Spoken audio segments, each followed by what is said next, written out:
I was like, boy, did I say something that offended him? I didn't know what to make of it. A few minutes later, it came out what the deal was. He told me that his brother had just spent $120,000 on a solar system, if you could imagine. The Ready Life, into the country. Hi there, and welcome to the Ready Life podcast. I'm Lisa. And I'm Nick Meisner. And I'm Heidi. Today we are missing Nathan because he is visiting Grandmommy. He's going to be jealous somebody got in our podcast. That's right. That's right. Well, today we wanted to talk to you a little bit about something that we started last week in the podcast. And as you recall, if you didn't get a chance to listen to last week's podcast, please go back and take a gander at that, because we were talking a lot about off-grid solar power systems. And this is something that's there's been a lot of interest about, and we feel that it's a really important topic. And we laid out the reasons why in that podcast. So please, if you haven't listened to it, go there. But one thing that we brought up in the question of the week, someone was asking about the cost of an off-grid solar power system. And we touched on it a little bit, but we wanted to get into more detail because it really is a loaded question. And so last week, all we did was we shared with you a rough estimate of what our system cost years ago. And we wanted to share with you a little bit more than that. Well, I remember at one point we took a class, and while we were in the class, everybody was going around the room making introductions, and we, one of the things was, what do you do? And so we shared what we did, and it just kind of seemed dead, like nobody was interested in off-grid. Anyway, so then the next day, I think it was the instructor that made some comment about how, I think she referred to how expensive or the high cost of solar systems. And so I think you piped up and said something to her about, well, our solar system, I think you said how much ours cost, and everyone's jaw dropped in the room, like, what? Yeah, you could hear gasps all over the place. Like, who in the world could have a whole operational solar system for that much money? A lot of folks became suddenly very interested, and they wanted to know more about it. Like, hey, I could actually do that for that kind of a cost. And, another conversation that comes to my mind is I was talking to a guy, I don't even remember what we were talking about, but he once again asked what I do. And I told him we help folks go off the grid for a reasonable price. And he said, oh, that's really interesting.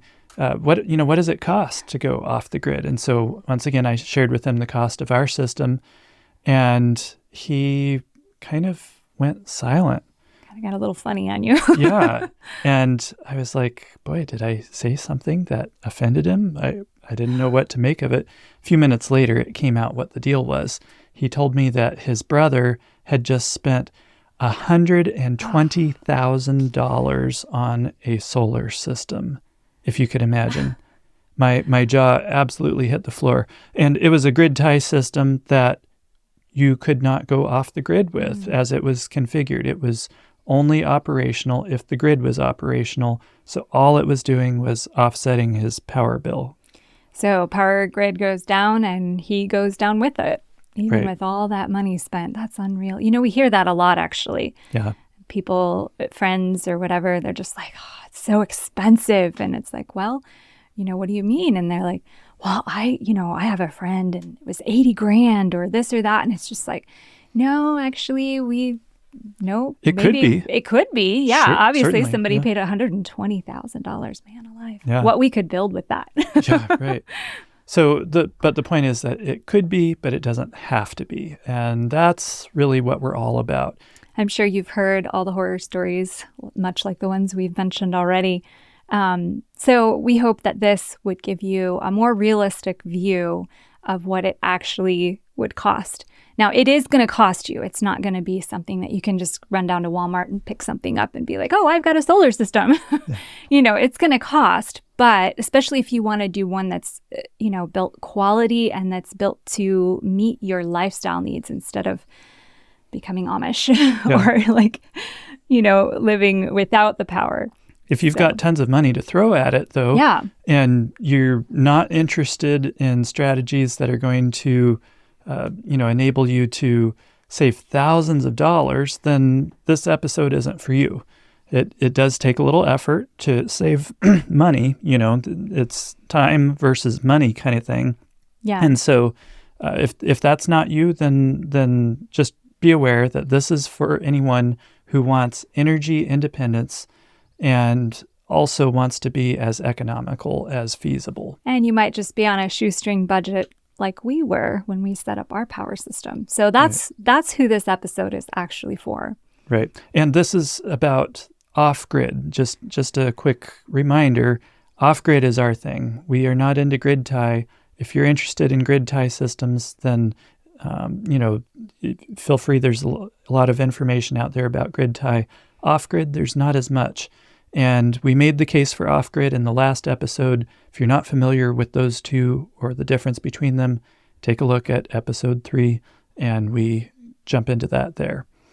So in this episode, we decided to put together kind of some example systems, which goes against my grain. I rail on all these solar retailers that have package systems, because it's like, that doesn't work that way. Just looking at a package system doesn't mean that it's going to work for you or in your location, because everybody's needs are different. Everybody's weather and location is different. And even something as simple as shade in your area can dramatically change things. So I don't like it, but I get it. You just need an idea. So here we go into packages. So shall we jump into the very small system? Not recommended for actually living. This is more of like a hunting cabin or a small place that you vacation, like a vacation place or something like that. Right.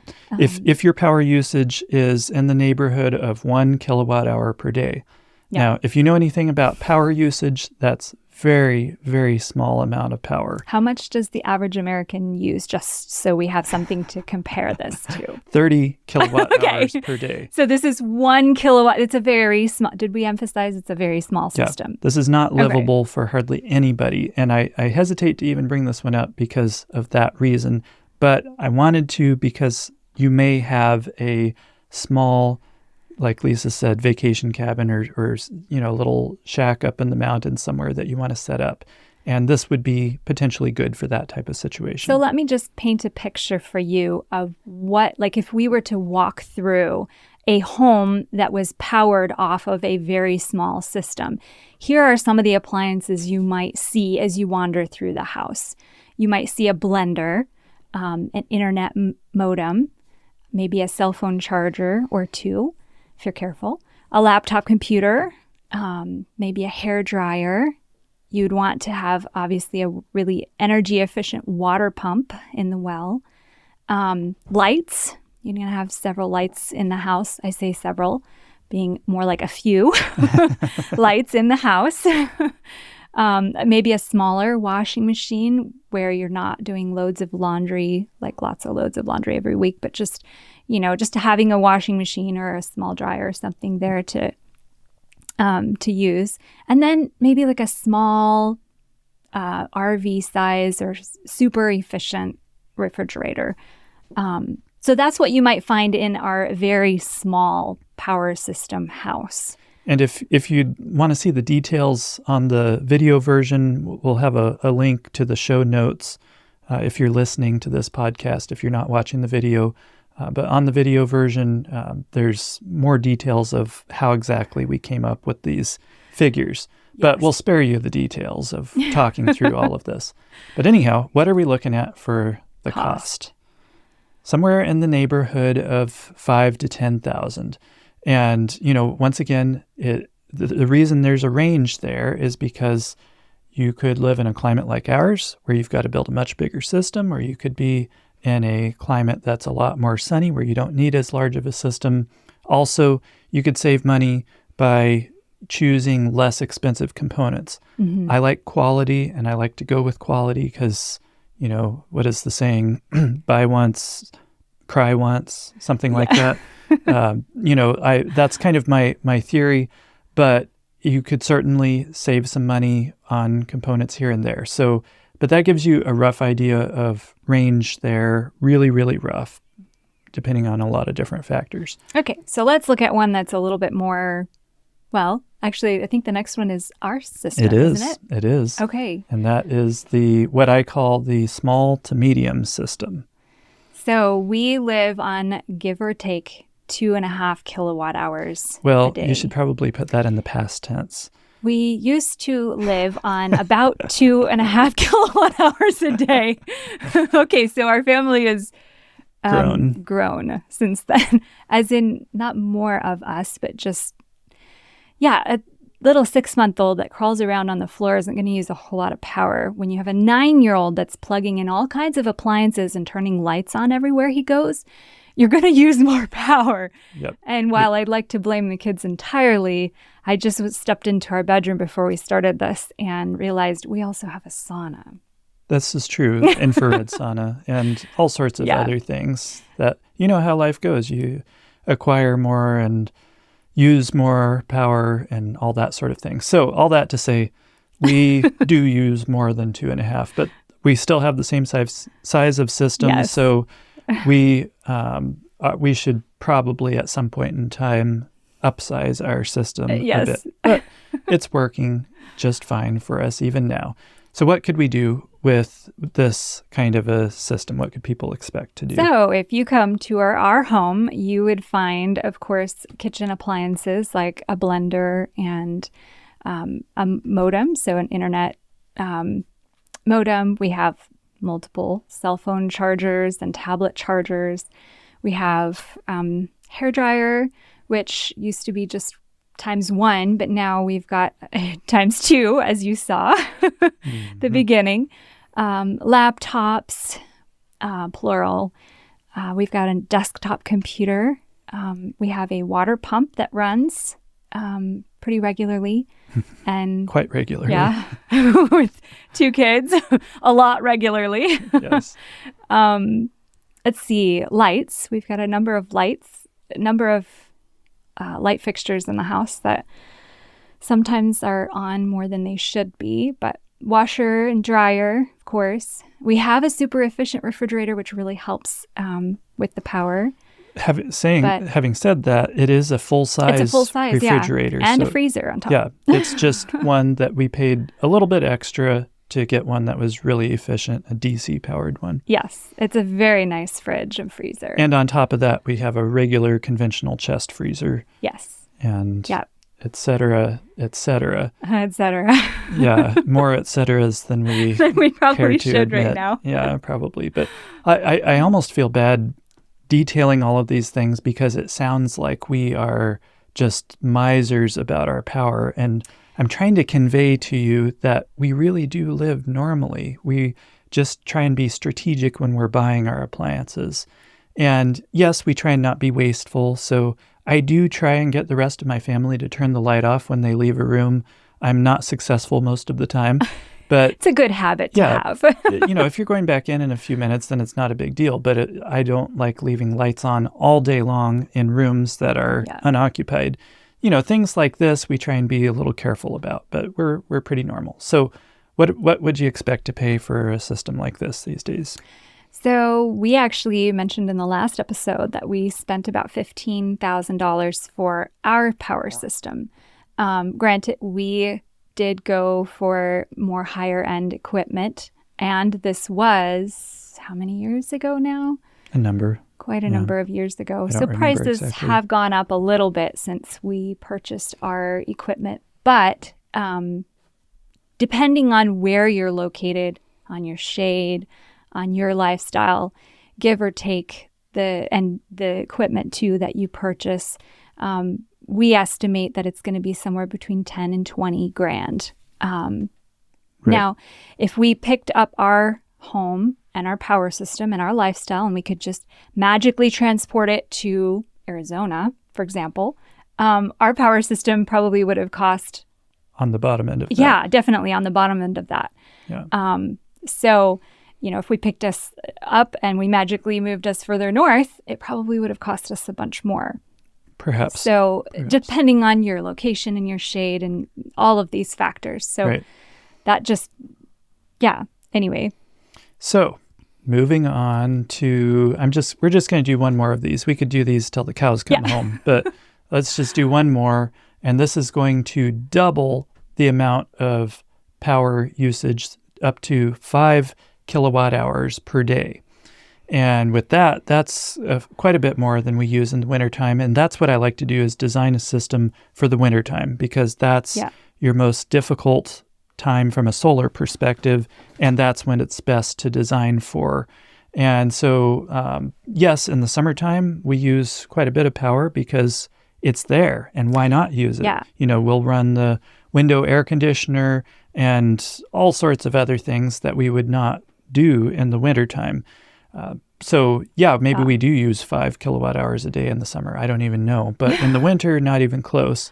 So with this, you could expect to do blender, juicer, toaster, internet modem, cell phone and tablet chargers, cordless phone, efficient TV, DVD, if you even have that type of thing anymore. Good. It's becoming ancient. Yeah. Our DVD players. Stereo, hairdryer, laptop, desktop computer, water pump running for longer, running for more because we're designing for more people with this kind of a system, and garage door opener, fan on a wood stove, mini lights all over the house, and washer dryer, more of that, and a more conventional refrigerator, freezer, one that you could buy at an appliance store, just shopping for the most efficient model you could.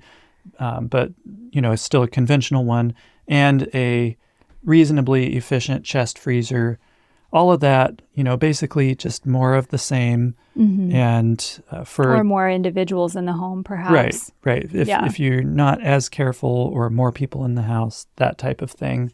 So what could you expect to pay for that? Well, something like that's going to cost you roughly 20 or 30 grand. Right. Depending, once again, on a lot of factors. We won't go through all of those again. You get the general idea. But that gives you an idea of a few sample systems. There are a few caveats that I need to include here that were not included in these prices. For instance, one thing that was not included was a backup fuel-powered generator. This is because a lot of folks already have a fuel-powered generator, and so I didn't want to throw in something that you already have. Yeah. And another item that I didn't include was local materials that you would source locally. For instance, when you're building your system, you're always going to be running to Home Depot or somewhere like that to pick up some small parts or some electrical conduit and things like this, short pieces of wire for different things. And the one big thing I can think of that you would source locally would be the large steel pipe for the solar array that we designed into this system. Now, you might put your solar panels on the roof, and if so, you just eliminated that expense. But we like ground-mounted arrays on a steel pipe, and so we included everything but the steel pipe in there. And then the other big factor that was not included was labor. Mm-hmm. And that's because it can vary greatly.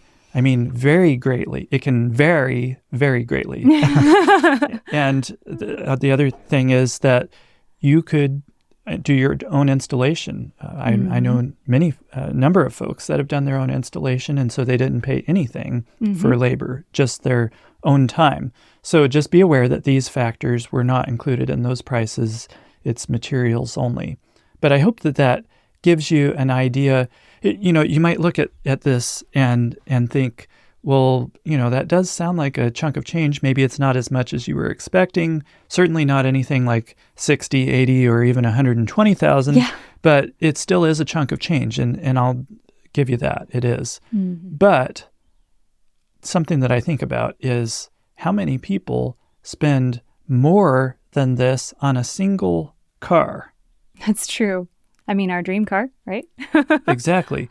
And that car is not going to save you money. That car is only going to spend money. You're going to pour gas in that thing, oil in that thing, repairs in that thing, all of that. Whereas with this system, it's going to dramatically reduce, if not eliminate, your expense for energy, for power, which is huge. And you also get energy independence out of the deal, which is really awesome. Which means you don't lose that freezer full of food when the power goes out. That's right. That's right. Big deal. Yep. So one other thing that we wanted to mention while we're on this topic of cost is how can you save money? We mentioned one way on the last episode, the number one way. What's the number one way? Number one way to cut the cost of your power system is to really think carefully about your power usage. And we mentioned that earlier about the appliances. If you just walk into an appliance store and you see an oven range or a stovetop that really catches your eye and you're like, oh, I really like this. It's got all these features and whatnot. And you buy that appliance and take it home. It probably, or it may, use a massive amount of power. Whereas if you did just a little bit of research and shopping around online, you could find pretty much the same thing with all the same trinkets and gadgets that you love, but on a model that's energy efficient and uses very little power. Uses gas instead of power, yeah, exactly. for instance. Or if you want to get more primitive, more independent, a wood cook stove or something, or a solar oven, or any number of options like that. But we bring up the really convenient ones, being gas, because it's so easy to just replace electric with gas for a lot of these items. Yes, exactly. And so your power usage, like cutting your power usage, there are so many tips and tricks and ways that you can cut the amount of power you use, even right now while you're on the grid. If you need to replace an appliance in your home, or if you want to learn more about energy independence, then this is the one way that you can start learning about that in your own home, where you are at right now. Just start thinking about all of the appliances that you have plugged in around the house. Walk around and take a tally. One way that I love is to use power strips.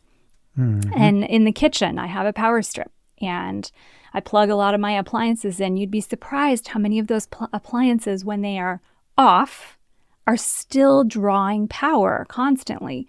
And so put them on a power strip and then just turn the power strip off when I'm done. And that saves a lot of power that's being wasted every single day. You're not even using it for anything. It's called phantom power. So, that's just one way. But the appliances, like you mentioned, the big four, becoming really strategic about the type of appliance that you put in your home, how you heat your home, your clothes dryer, etc. Those are the things where you can save a massive amount of power very quickly. The big four, once again, being electric water heater, electric clothes dryer, electric oven or range, and an electric forced air heating system. Yes. So for those, we already mentioned those, but in the previous episode, but gas is a good option for 3 of those. For heating your home, we really like wood heat.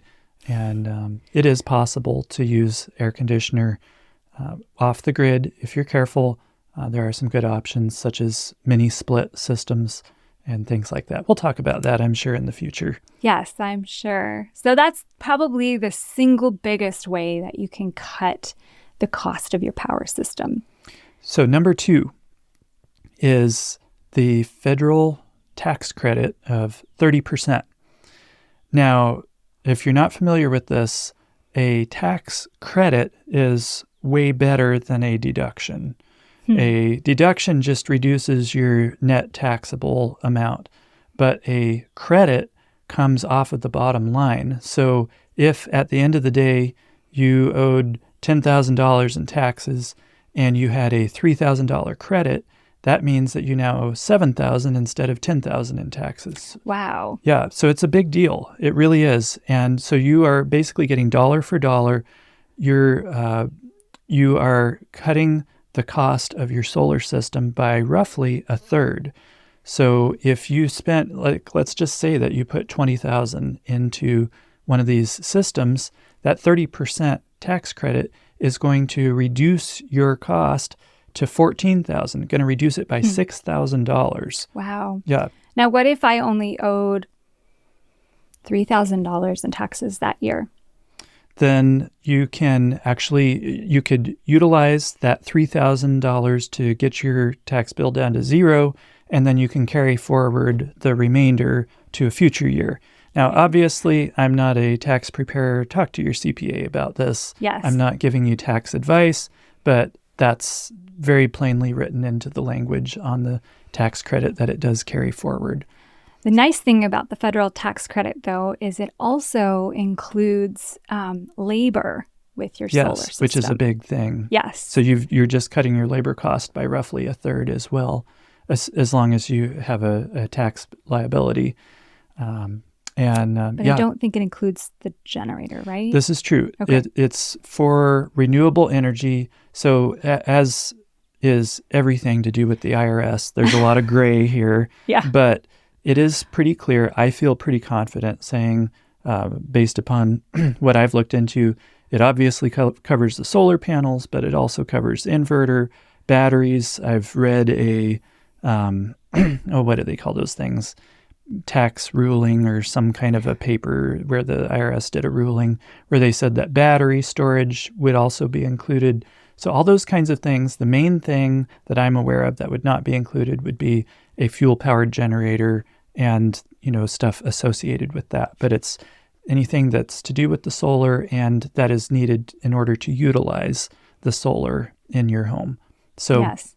That's a great way to save a good chunk of change. And of course, from year to year, they're changing everything all the time. So you'll want to just double check with your CPA, of course. But as of now, they've extended the tax credit where it's good through, a number of years into the future. Awesome. Yeah. That's really awesome. All right. So then the last way that we can think of that you could cut the cost of your power system is to make sure that you design your system for your personal lifestyle. As opposed to these sample systems that we were just mentioning to you. So many times we see people will call up a solar dealer and say, I want to buy a solar system. And so they go pull their power bill out, which we already told you don't do.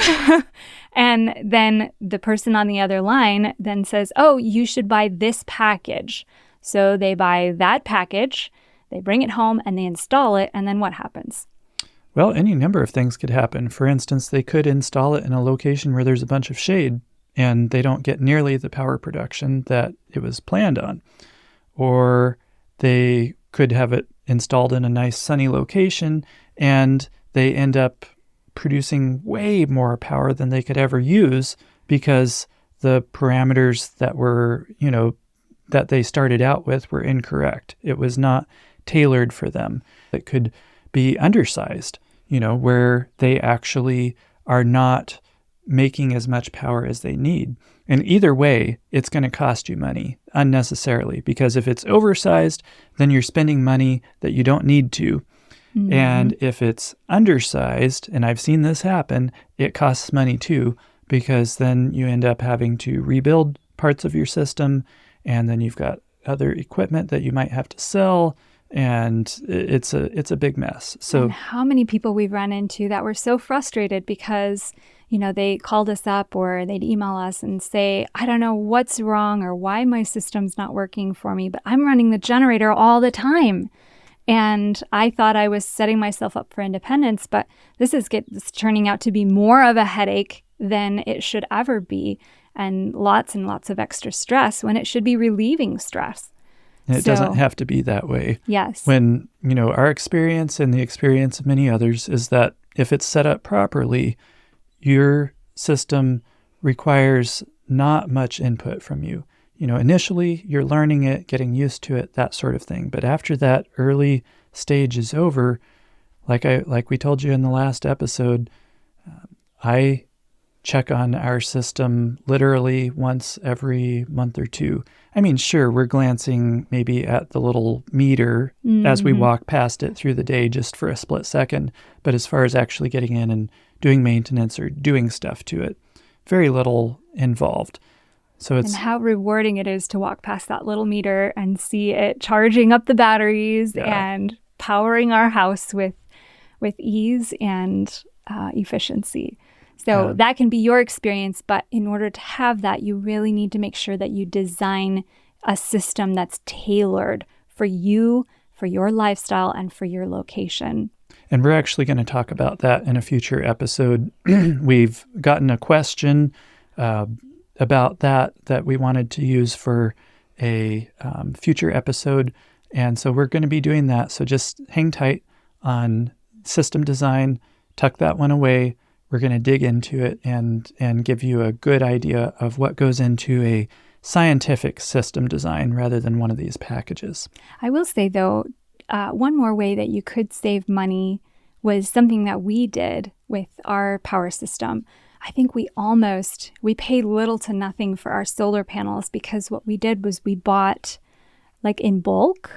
And then we just sent out an email, put up an ad on Craigslist, or I don't remember, in the penny pincher or something. And then we got so many people that wanted to buy solar panels from us, that were wanting the solar panels that we had ordered. I think we ended up ordering a second bulk. We got several pallets. Several pallets of solar panels. Because we had found them for a good deal. Yeah. You can get solar panels for incredible prices by the pallet.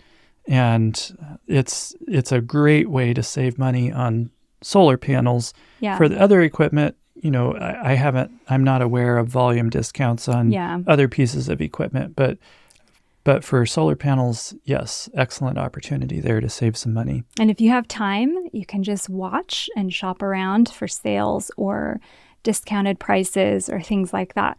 So those are ways that you can cut the cost of your power system. Right. So very good. So, question of the week. Oh, yes. We got a really good question. And then actually it kind of ties into what we've been talking about today from someone named Maureen. She said, where on earth do those not filing taxes, like on a fixed income such as Social Security, obtain the 30% tax credit on new power systems? For that one, I'm sorry to say I don't have better news for you, but the 30% federal tax credit is not a refundable credit. So it can reduce your tax bill to zero. You can roll it forward to future years, but it will not give you money back. So you're not going to get a refund as a result of that. So if you have no taxable income, then you may not get you may not have a way to recoup from that credit. But you can keep rolling it forward, is my understanding. And if there was a year in the future where you had tax liability, then you could potentially use it at that point in time. And one other thing I should mention is state tax credits. They usually are not nearly as good as the federal one, but check in your particular state. And there are occasionally state tax credits or utility tax credits for installations of solar and things like that. Yes. Anyhow, well, that brings us to the end of this episode. Appreciate you joining us for this topic that's very dear to our hearts. We hope you found it helpful, and we'll see you next time.